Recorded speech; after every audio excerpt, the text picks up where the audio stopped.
Mi esposa estaba en la sala de emergencias, enviada allí por la esposa de su amante. El médico que llamó sonaba comprensivo. Cuando llegué, estaba acostada en una camilla. Su rostro era un desastre de sangre y moretones. Sus ojos, cuando me encontraron, brillaron con una súplica desesperada de ayuda. La familia necesita firmar esto, dijo el médico, extendiendo una carpeta con documentos. Y también debemos cubrir los gastos de la cirugía. Miré el rostro hinchado y deformado, a la vez familiar y extraño. ¿Quién es ella?, pregunté. Creo que se han equivocado. La esperanza en los ojos de mi esposa, en los ojos de Chloe, se congeló al instante. La luz en ellos se apagó centímetro a centímetro. Esos ojos, que alguna vez me miraron con tanto afecto, que se arrugaban en 1000 sonrisas solo para mí, ahora no mostraban nada más que sorpresa, seguida por una ola devastadora de desesperación. Sus labios temblaban, manchados de sangre y saliva, pero no pudo pronunciar una sola palabra. La carpeta del médico quedó suspendida en el aire, y su compasión profesional se endureció en su rostro. Su tono se volvió vacilante. Señor Thorne, esta es su esposa, Chloe Thorne, ¿está seguro de que no la conoce? Mi mirada fue como un bisturí, trazando un camino sereno sobre los rasgos destrozados de Chloe. El rostro que había besado incontables veces estaba ahora hinchado hasta quedar irreconocible. Un lienzo de morados intensos y arañazos sangrientos, pero yo no sentía nada. Ni la más mínima emoción. Doctor, estoy seguro. No conozco a esta mujer, dije. Mi voz era tan firme que incluso a mí me resultaba inquietante. Si han cometido un error, les sugiero que contacten cuanto antes con su verdadera familia. Las lágrimas finalmente brotaron de los ojos de Chloe, mezclándose con la sangre que corría por sus mejillas. Intentó incorporarse, pero el dolor la hizo caer de nuevo sobre la camilla con un gemido gutural ahogado. Era un sonido de agonía, pero quedó eclipsado por algo 1000 veces más potente, el terror absoluto del abandono. No volví a mirarla. Saqué mi iPhone y deslicé los dedos con calma por la pantalla hasta encontrar el número que sabía de memoria. La llamada se conectó. Señor Davis, necesito que venga inmediatamente al hospital General Matro. Hay asuntos urgentes que atender. Mi voz atravesó el caótico murmullo del pasillo, clara y fría. La expresión del médico se agrió. Hizo un último intento. Señor Thorne, las lesiones de la paciente son graves. Podría haber una hemorragia intracraneal. Necesitamos operar pronto. Lo interrumpí. No soy su familiar directo. No tengo autoridad para firmar ese documento. Hice una pausa y lo miré. Las luces fluorescentes se reflejaban en los cristales de mis gafas de montura metálica. ¿Puedo preguntar quién me llamó? La pregunta lo tomó por sorpresa. Tartamudeó. Fue la mujer que llamó al 911. Dijo que era la esposa del amante de la paciente. Nos dio su número. La esposa del amante. La frase fue como un cuchillo envenenado retorciéndose en el núcleo podrido de nuestro matrimonio. Una pequeña sonrisa sin humor curvó mis labios, una mueca ártica de ironía. Me di la vuelta y salí de la habitación. El clic rítmico y agudo de mis zapatos sobre el suelo pulido de linóleo sonó como el toque final de difuntos para nuestra relación. No miré atrás, ignorando por completo la mirada desesperada de Chloe que sentía arder en mi espalda. Al final del pasillo vi a una mujer de mediana edad, bien vestida pero descompuesta. Gritaba histéricamente por teléfono, su rostro una máscara de rabia y triunfo. Debía de ser ella, la agresora. Sarah, la esposa de Mark Peterson, víctima y también monstruo. Pero nada de eso tenía ya que ver conmigo. Mi mundo, que se había hecho añicos en el momento en que el médico llamó, ya estaba siendo reconstruido por mis propias manos, pieza por fría y deliberada pieza. El olor a antiséptico en el vestíbulo del hospital era abrumador. Apenas había llegado a la entrada principal cuando una figura oscura se abalanzó sobre mí con la fuerza de un huracán. Era Karen, mi suegra, con su rostro meticulosamente cuidado ahora retorcido por la furia. Me agarró del cuello de la camisa, sus uñas clavándose en mi piel. ¿Qué demonios te pasa, Chloe está medio muerta ahí dentro y finges no conocerla, ¿eres siquiera humano? Sus gritos atrajeron la atención de todos en el vestíbulo. Me quedé perfectamente quieto, dejando que me sacudiera. Bajé la mirada hacia la mano que sujetaba mi cuello. Karen, suéltame, por favor, dije. Mi voz era baja, pero tenía una autoridad innegable. O llamaré a seguridad. ¿Seguridad? ¿Tienes el descaro de llamar a seguridad? Karen soltó una risa áspera y estridente. Me señaló con el dedo, lanzando gotas de saliva al aire. Malagradecido, desgraciado sin corazón. Chloe se casó contigo, te cuidó, llevó esta casa por ti. Ahora que has triunfado, ¿crees que puedes tirarla a la basura? Te diré algo, ni en sueños. Había omitido su habitual discurso sobre los hijos, recordando que nuestro matrimonio sin niños era un hecho conocido. La corregí con calma. Karen, primero, no tenemos hijos. Segundo, creo que sabes perfectamente lo que ha estado haciendo tu hija. Su rostro se puso blanco por un segundo, el pánico fugaz de verse descubierta, pero enseguida volvió la máscara de furia. ¿Qué pasa con mi hija? Salió con unos amigos y se cayó. Como su marido, lo mínimo que puedes hacer es mostrar preocupación. Vas a firmar esos papeles. Vas a pagar la cirugía. Si no, no me iré de este hospital.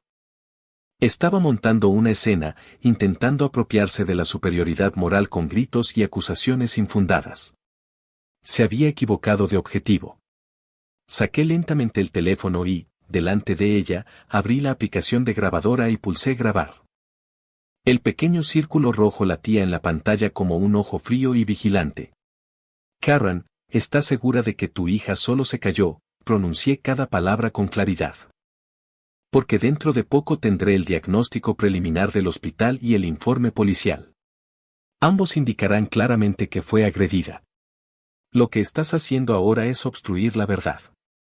Si mientes a la policía, es un delito. Su arrebato se detuvo en seco. Miró la pantalla de mi teléfono, sus ojos moviéndose nerviosos mientras su arrogancia se desinflaba. Pero personas como ella no se rinden fácilmente. Al segundo siguiente se dejó caer al suelo y comenzó a golpearse los muslos, llorando a gritos. ¡Oh, qué miserable es mi vida! Crié a una hija que se casó con este monstruo sin alma. Mi niña es golpeada y a su marido no le importa. Incluso amenaza a una pobre anciana como yo. ¿No hay justicia en este mundo? Su actuación atrajo a más gente, que señalaba y susurraba en mi dirección. La observé sin expresión, sin sentir ni siquiera asco. Solo lástima. En ese momento, una voz calmada y firme habló detrás de mí. Señor Thorne. Me giré. El señor Davis había llegado. Vestía un traje impecable, el cabello perfectamente peinado, los ojos agudos y profesionales. Ignoró el espectáculo de Karen en el suelo, se acercó a mí, me entregó su tarjeta y luego se dirigió a ella. Señora, mi nombre es Davis. Soy el asesor legal del señor Thorne. Su voz no era alta, pero transmitía la autoridad inconfundible de un abogado experimentado. En cuanto a los gastos médicos de la señorita Mallory y todos los asuntos relacionados, mi cliente me ha autorizado plenamente para gestionarlos. Si tiene alguna demanda, diríjala a mi firma por los canales legales correspondientes. Los lamentos de Karen se apagaron de inmediato, como si alguien hubiera pulsado el botón de silencio. Miró atónita al abogado impecablemente vestido que había aparecido de la nada. La llegada de un abogado elevó instantáneamente aquel drama familiar a una batalla legal, un terreno en el que estaba completamente superada y profundamente asustada. La seguridad del hospital llegó en ese momento y le pidió cortés pero firmemente que se retirara y no alterara el orden. Mientras la ayudaban a levantarse, me lanzó una última mirada venenosa, pero bajo la fría e inquebrantable mirada del señor Davis, solo pudo patear el suelo con frustración y marcharse. El señor Davis y yo nos sentamos en una cafetería al otro lado de la calle. La luz del sol era brillante y ajusté mis gafas. Quiero el divorcio, dije. Le mostré los archivos guardados en mi teléfono, las pruebas que había descubierto hacía tiempo y que había conservado esperando el momento adecuado, mensajes íntimos entre Chloe y el otro hombre, recibos de hoteles de lujo, registros de transferencias desde nuestra cuenta conjunta. Mis condiciones son simples, dije, mirando mi reflejo borroso en la superficie oscura del café. Mi voz era plana, sin emoción. Ella se va sin nada. Al día siguiente, el hospital llamó. Chloe estaba despierta y quería verme. Sin dudarlo, llamé al señor Davis y fuimos juntos. Al entrar de nuevo en la habitación, el olor antiséptico parecía más fuerte. Chloe estaba incorporada en la cama, el rostro cubierto de gruesos vendajes, solo visibles los ojos y la boca. Esos ojos estaban llenos de tristeza, miedo y un atisbo cauteloso de esperanza. Cuando me vio, susurró mi nombre. Lucas. Me quedé impasible al pie de la cama, manteniendo una distancia fría y clínica. El señor Davis estaba a mi lado, bloc de notas en mano, totalmente profesional. No parecía una visita al hospital, sino una audiencia judicial. Las lágrimas volvieron a rodar por las mejillas de Chloe. Lucas, me equivoqué. Me equivoqué mucho. Por favor, perdóname esta vez. Te juro que no volverá a pasar. Fue un momento de debilidad. Sus súplicas estaban ahogadas en sollozos. Sonaba patética. Antes eso podría haberme ablandado, pero ahora mi corazón, que había muerto el día que descubrí su traición, era piedra fría. Recuerdos involuntarios me asaltaron, su rostro sonriente apoyado en mi pecho cuando prometía construir una vida hermosa juntos, la vez que trabajé un mes entero en un gran proyecto y regresé a casa para encontrarla esperándome con un plato de sopa caliente. El agotamiento y la satisfacción tras 3 noches sin dormir para conseguir un contrato casi imposible solo para comprarle ese bolso de diseñador que deseaba. Todos esos momentos que antes me daban calor eran ahora cuchillas afiladas, desgarrando un corazón ya irreparable. Un momento de debilidad, dije, con una voz distante. La miré como a una desconocida. Chloe, ¿cuánto tiempo llevas engañándome? 6 meses, 1 año, más. Mi pregunta atravesó su fachada. Su rostro se volvió pálido, incapaz de sostener mi mirada. Y otra cosa, continué. ¿Por qué sacaste $75,000 de nuestra cuenta conjunta? Ese dinero era para el pago inicial de una casa para nuestros padres. ¿Yo no? ¿Quién te dijo eso? Lucas, no puedes acusarme así, respondió, en un último intento desesperado de negación. El señor Davis no dijo nada. Simplemente colocó un fajo de documentos sobre la mesita, estados de cuenta bancarios detallando cada transferencia y varias fotografías en alta resolución donde Chloe besaba a otro hombre frente a un hotel de 5 estrellas. Era Mark Peterson. Al ver las fotos y los registros, toda su fuerza se desvaneció. Cada mentira se convirtió en polvo frente a la evidencia. Finalmente se derrumbó.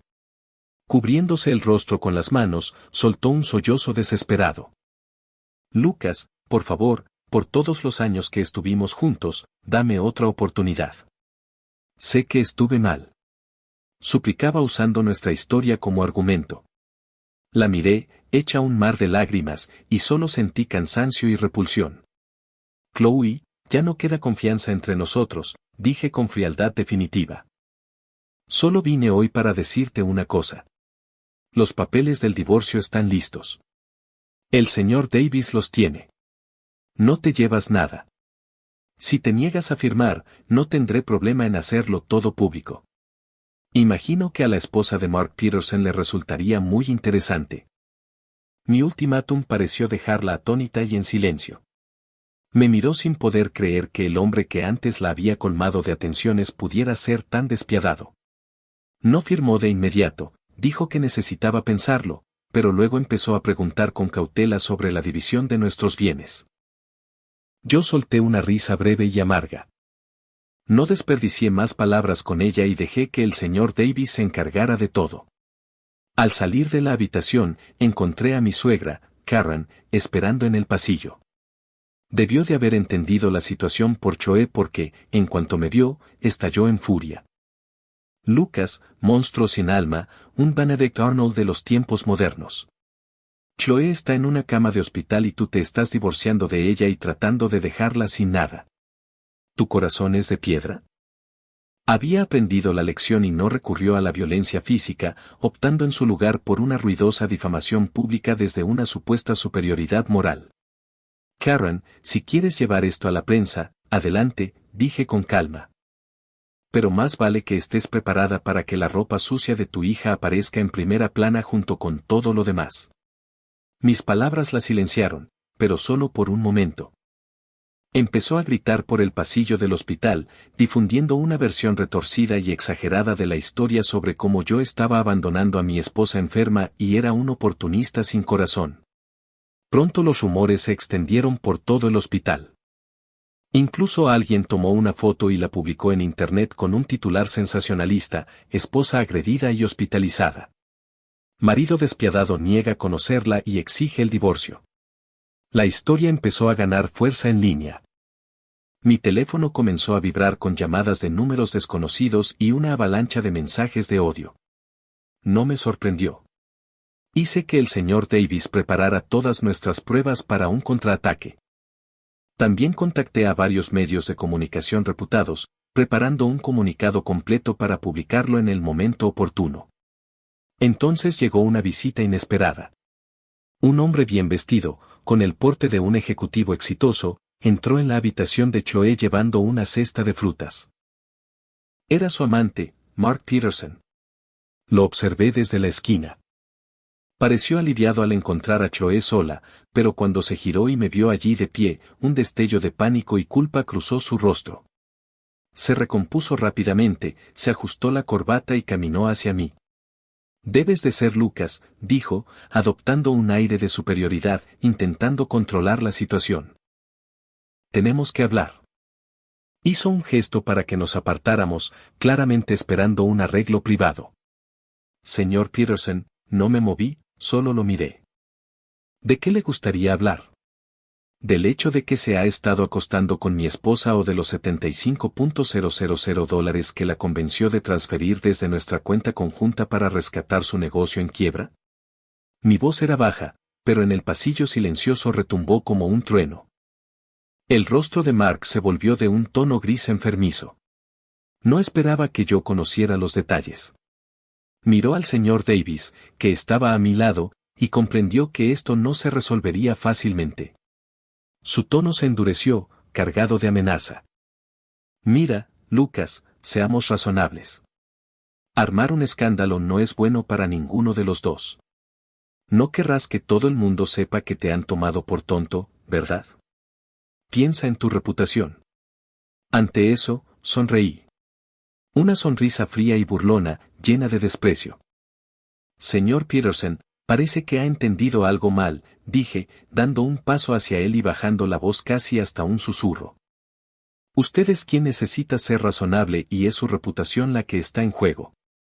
¿Qué cree que pasaría si enviara esas fotos de ustedes dos, junto con los registros de la transferencia bancaria, directamente a su esposa y quizá una copia al comité de ética de su empresa? Un sudor frío le cubrió la frente. Toda nuestra conversación estaba grabada en mi teléfono. Entregué el archivo, junto con todo lo demás, al señor Davis. Apenas Mark se fue, llegó su esposa Sarah. Debió de verlo en las cámaras de seguridad del hospital porque irrumpió furiosa en la habitación. Se desató el infierno, sonidos de objetos rompiéndose, los gritos de una mujer, los alaridos de rabia de un hombre. Era puro caos. Cuando Sarah salió de la habitación y me vio, se detuvo en seco y luego se acercó rápidamente. Su rostro era una tormenta de emociones. Lo primero que hizo, increíblemente, fue pedirme disculpas. Señor Thorne, lo siento mucho. Siento no haber llevado a mi perro con una correa más corta y haber dejado que arruinara su vida. Tenía los ojos enrojecidos, pero la mirada firme y clara. Tengo aún más pruebas sobre eso y sobre mi marido, cronogramas, recibos de hotel, archivos de mensajes de texto. Lo tengo todo. Si lo necesita, es suyo. Era una mujer llevada al límite por la ira y la traición, pero también extremadamente inteligente. Sabía que ahora éramos aliados. Nuestro enemigo común era la desvergonzada pareja en esa habitación de hospital. Armado con las pruebas adicionales de Sarah, mi posición era más fuerte que nunca.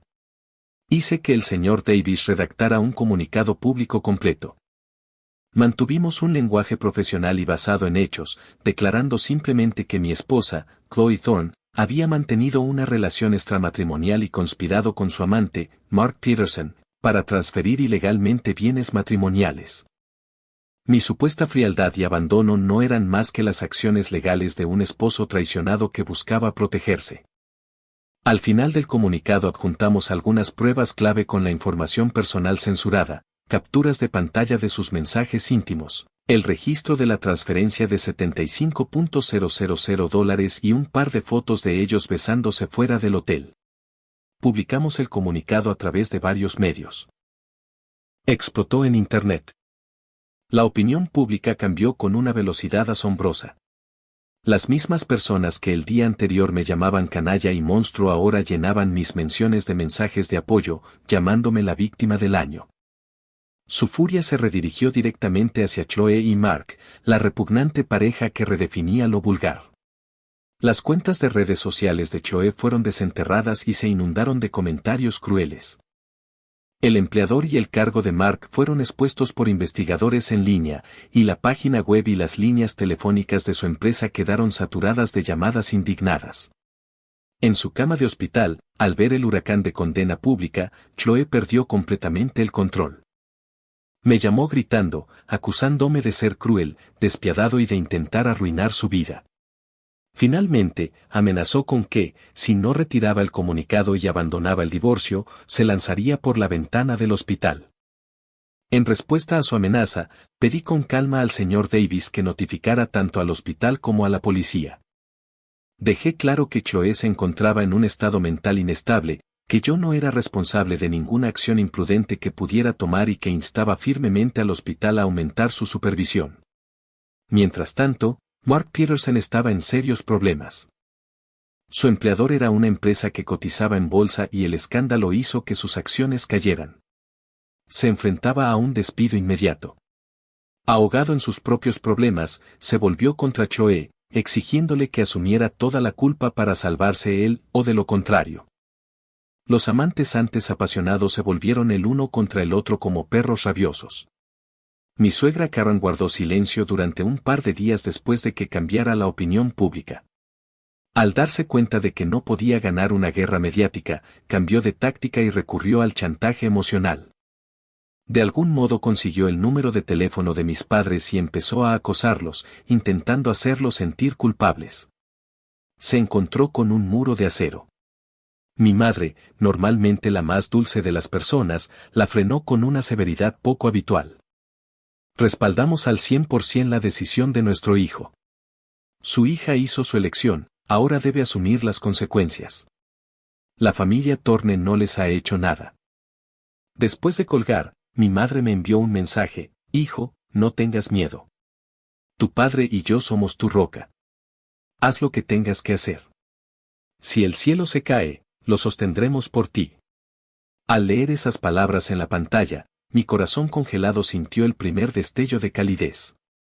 Una vez que la condición de Chloe se estabilizó y fue dada de alta, presenté oficialmente la demanda de divorcio. Las pruebas que entregamos eran tan gruesas como una guía telefónica, el registro completo de la infidelidad de Chloe, los extractos bancarios que detallaban su transferencia ilegal de bienes e incluso la grabación de audio de Mark Peterson admitiendo la aventura y el enredo financiero. El día de la audiencia, Chloe llevaba un maquillaje pesado para ocultar los moretones persistentes y la palidez de su rostro demacrado. Su abogado intentó tergiversar la narrativa, afirmando que yo era el principal responsable de la ruptura del matrimonio debido a mis largas horas de trabajo y al descuido del hogar, lo que llevó a Chloe a un desliz momentáneo. Incluso tuvieron la osadía de sugerir que sus heridas eran resultado de violencia doméstica por mi parte. Era ridículo. El señor Davis no recurrió a teatralidades. Simplemente presentó nuestras pruebas al juez, una por una, con calma.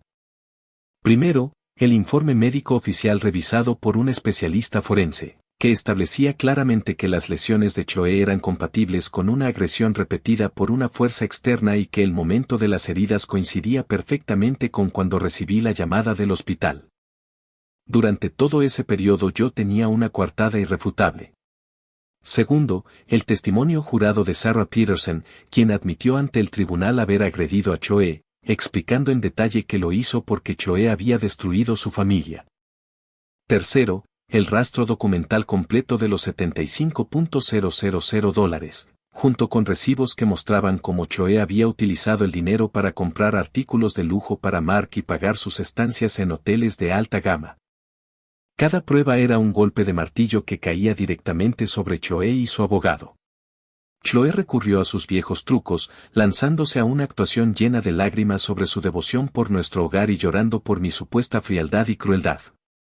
Era una actuación convincente, pero un tribunal es un lugar para hechos, no para drama. Frente a las pruebas en blanco y negro, sus lágrimas parecían patéticas y absurdas. Su abogado, que había comenzado el día con una confianza arrolladora, ahora sudaba y tartamudeaba.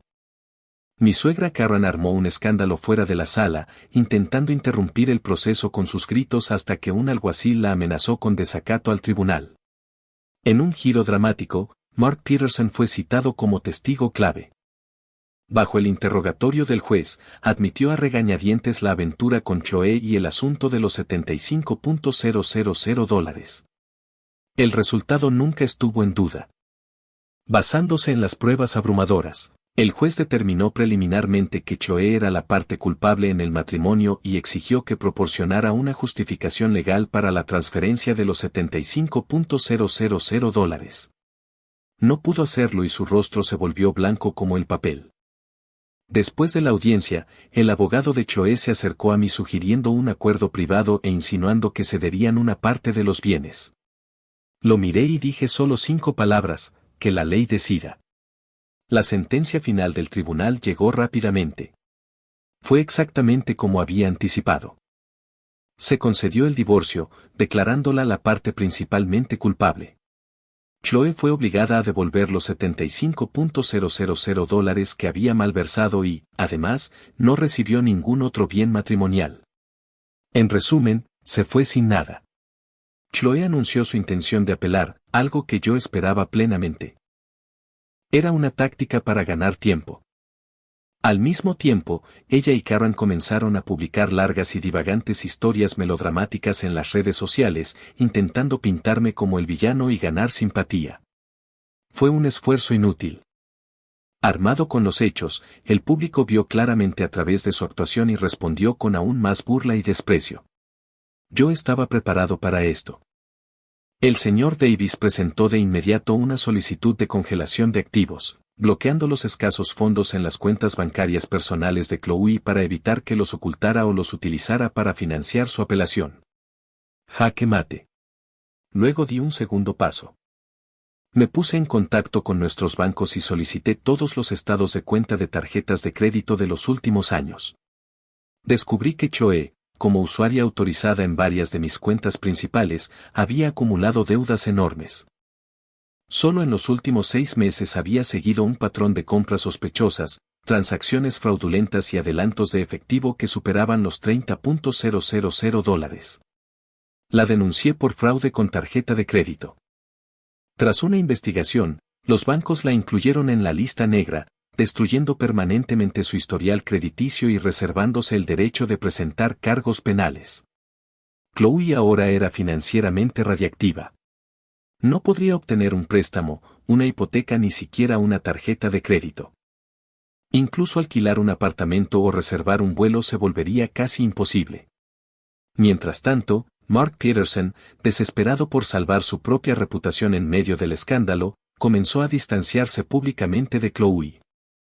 Incluso publicó un comunicado en sus propias redes sociales afirmando que él también era una víctima, engañado y manipulado por ella. Chloe estaba ahora completamente sola. Al ver a su hija totalmente arruinada, cargada de enormes deudas y con la reputación destruida, Karen finalmente se quebró. Me localizó y me acorraló fuera de mi edificio de oficinas. La mujer que antes era arrogante y formidable era ahora una figura encorvada y derrotada, con el rostro marcado por la desesperación. Entonces, frente a decenas de mis colegas, cayó de rodillas. Lucas, te lo suplico. Por favor, deja ir a Choe, lloró, aferrándose a la pernera de mi pantalón. Ella sabe que se equivocó. De verdad lo sabe. Aceptamos que no reciba nada, pero no puedes empujarla por un precipicio. No puedes destruirla. Se aferró a mi pierna mientras las lágrimas corrían por su rostro. La miré desde arriba con el corazón convertido en piedra. Cosechas lo que siembras. Aparté sus manos de mí, con la voz desprovista de toda calidez. Karen, ella eligió este camino. Ahora está pagando el precio. Pasé junto a ella y entré en el edificio, sus lamentos desolados resonando detrás de mí. Unos días después, presenté una orden judicial para ejecutar la sentencia, iniciando oficialmente el proceso de recuperación de los $75,000 que robó y los más de $30,000 que debía en deudas de tarjetas de crédito. Los supuestos amigos de Chloe, que habían acudido en masa cuando vivía rodeada de lujos, ahora la evitaban como a la peste. Su vida social se desintegró por completo. Con todo resuelto, sentí que un peso colosal se levantaba de mi pecho. Abrí mi portátil y comencé a buscar en sitios web de viajes. Era hora de unas vacaciones largamente postergadas, una gran ceremonia de inauguración para mi nueva vida. La apelación de Chloe fue, como se esperaba, desestimada. Perdió todo derecho sobre cualquiera de mis bienes. Mientras tanto, los avisos de cobro de los bancos comenzaron a llegar como una avalancha. Incapaz de pagar, fue demandada y oficialmente catalogada como deudora morosa crónica, una paria en el mundo financiero. Acorralada y sin nada que perder, Chloe emprendió un último arrebato desenfrenado. Comenzó a actuar como un animal herido, publicando maliciosamente mi información privada en línea, mi número de seguridad social, mi dirección, mi número de teléfono, y difundiendo mentiras y calumnias crueles. Incluso contrató una red de troles en línea para lanzar una campaña coordinada de difamación contra mí en todas las plataformas principales. Yo estaba listo. Le pedí al señor Davis que recopilara todas las pruebas y presenté otra demanda, esta vez por grave invasión de la privacidad y difamación. Pero entonces las cosas tomaron un giro que no había anticipado. Mientras investigaban la granja de troles que Chloe había contratado, la policía descubrió algo más. Para pagar la campaña de difamación, había creado falsas recaudaciones de fondos en línea, tejiendo historias trágicas para estafar dinero a donantes desprevenidos. El caso pasó instantáneamente de una disputa civil a un fraude penal. Chloe fue citada formalmente para declarar y, debido a los múltiples cargos en su contra, quedó bajo custodia. Cuando Karen escuchó que su hija probablemente iría a prisión, se desplomó frente a la comisaría, pero ya era demasiado tarde para lágrimas. Recibí el decreto final del tribunal. Mi matrimonio con Chloe quedó legal e irrevocablemente disuelto. El tribunal también falló a mi favor en la demanda por difamación, otorgándome una suma significativa por daños emocionales. Doné hasta el último centavo de ese dinero a una fundación benéfica que ayuda a mujeres víctimas de abuso doméstico y fraude matrimonial. Fue mi manera de cerrar definitivamente ese capítulo tan feo. Pasé un fin de semana purgando mi hogar de cualquier rastro de ella, nuestras fotos de boda, su ropa, sus bolsos, su maquillaje. Lo empaqueté todo y lo tiré al contenedor detrás de nuestro edificio de apartamentos. Observé cómo el espacio, que antes estaba lleno del aroma y el desorden de su vida, era borrado lentamente, volviendo a ser como antes de que ella entrara en él. No sentí tristeza ni triunfo, solo una profunda y sin precedentes sensación de paz. Ese matrimonio fue como una fiebre abrasadora. Me dejó cicatrices, pero finalmente se rompió. Renuncié a mi trabajo bien pagado pero devastador como gerente de proyectos de TI. Con el dinero que había ahorrado, me asocié con un amigo y fundé una pequeña empresa de desarrollo de software, enfocada en proyectos que realmente me apasionaban. En mi tiempo libre, comencé a entrenar. Iba al gimnasio 3 veces por semana, encontrando una claridad cruda y honesta en la sensación del sudor empapando mi camisa. Empecé a viajar solo con una mochila. Visité todos los lugares que siempre había querido conocer, pero para los que nunca tuve tiempo. Tomé clases de cocina y un curso de fotografía. Mi vida se volvió plena y significativa. Desde adentro hacia afuera, comencé a sentirme vivo otra vez. En una conferencia del sector me encontré con alguien inesperado, Sarah Peterson, la exesposa de Mark. También estaba divorciada y había fundado su propia y exitosa firma de consultoría. Se veía elegante, segura y radiante. Se acercó a saludar con una sonrisa brillante y segura en el rostro. Señor Thorne, ha pasado tiempo. Se ve muy bien. Levantó una copa de champán en señal de brindis. Y gracias. Las pruebas que usted proporcionó me ayudaron a cortar lazos rápidamente y a exponer el fraude financiero de Mark. Se fue sin nada. Compartimos una mirada de comprensión mutua, del tipo que solo pueden compartir dos sobrevivientes del mismo naufragio. Hablamos de nuestras vidas después de los divorcios y nos dimos cuenta de que ambos habíamos salido de los escombros más fuertes y resilientes que antes. Intercambiamos números y acordamos tomar un café algún día para hablar de negocios y de la vida. Comenzó a formarse una amistad tranquila basada en el respeto y la admiración mutuos. Mis padres estaban encantados con mi nueva vida. Mi madre dejó de presionarme para que saliera con alguien y me dijo por teléfono, hijo, estás muy bien tal como estás. No tengas prisa. La persona adecuada llegará cuando sea el momento. De vez en cuando publicaba fotos de mis viajes en Instagram. Una imagen mía en la cima de una montaña al amanecer, con los brazos extendidos, llevaba como pie de foto, el final de una cosa, el comienzo de otra. Los comentarios ya no estaban llenos de odio, sino de mensajes de apoyo y ánimo de amigos y desconocidos por igual. Me sentía más ligero que en años. Volví a salir con alguien, pero con cautela. Ya no era el hombre ingenuo que lo daba todo sin pensarlo. Aprendí a observar, a escuchar y a valorar la conexión genuina y la honestidad emocional por encima de todo. Sabía que merecía algo mejor. Viejos amigos que supieron lo que había pasado se pusieron en contacto. Algunos estaban sorprendidos, otros ofrecieron compasión, pero la mayoría expresó admiración por cómo había manejado la situación. Uno de ellos, que una vez me aconsejó ser el hombre más grande y aguantar por el bien de la paz, me llamó específicamente para disculparse. Lucas, me equivoqué mucho, dijo. Mirando atrás, me alegra que no me hayas escuchado. Con personas que no tienen límites, cualquier compromiso es autodestrucción. Compartí con mis amigos lo que había aprendido de mi matrimonio fallido, que una relación no es toda tu vida y que nunca debes sacrificar tu propia autoestima. Una pareja sana se basa en el crecimiento mutuo, no en el consumo unilateral.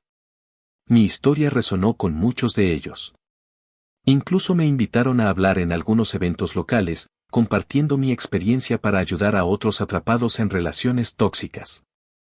Utilicé mi historia para mostrarles cómo escapar de la sombra de la traición, cómo usar la ley como escudo y cómo recuperar su propia fuerza. Mis charlas fueron recibidas con ovaciones de pie. Mi nuevo negocio prosperó, impulsado por mi imagen pública positiva. Me había transformado de un empleado tecnológico agotado en un empresario respetado y cada vez más conocido. Un día llegó un paquete extraño. Dentro había una carta. Era de Chloe, enviada desde la prisión. Las páginas estaban llenas de su letra apretada, un largo y divagante desorden de arrepentimiento, una súplica desesperada por libertad y un recuento nostálgico de nuestros buenos momentos. Me preguntó si recordaba nuestra primera cita, el nombre del restaurante. Me preguntó si recordaba la canción desafinada que canté cuando le propuse matrimonio. Me rogó que la visitara, que la perdonara. Leí toda la carta sin emoción. Luego fui a la cocina y encendí la estufa de gas. La llama azul lamió el papel barato, consumiendo al instante sus palabras.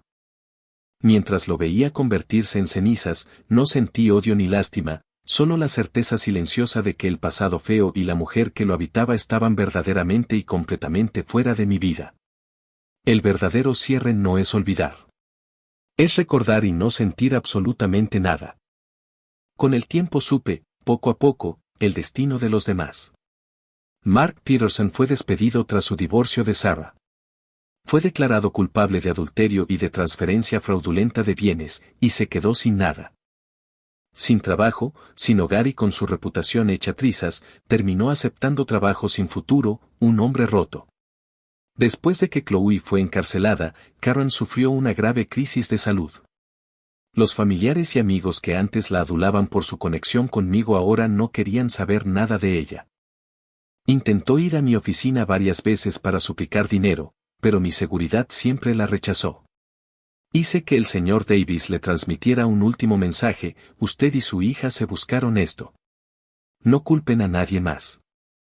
Más tarde supe que murió sola en el pasillo de un hospital público un invierno, incapaz de pagar la atención adecuada. Su funeral fue un asunto solitario. Leí sobre estas cosas en las noticias locales, sintiéndome tan distante como si estuviera leyendo la historia de extraños. Todo había terminado. Transferí un generoso pago final al señor Davis, agradeciéndole su profesionalismo y dedicación durante la larga batalla. Me dijo que Chloe era una reclusa ejemplar y que podría salir antes por buen comportamiento. Pero incluso entonces, ¿qué futuro podía haber para una delincuente condenada con un historial crediticio arruinado y años desconectada del mundo? Era un panorama sombrío. Me mudé. Vendí el condominio que guardaba tantos recuerdos dolorosos y me deshice de todo lo relacionado con mi antigua vida.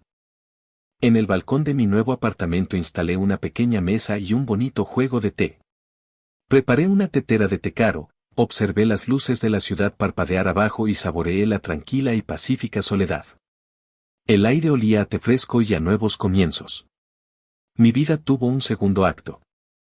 Unos años después, mi empresa prosperaba.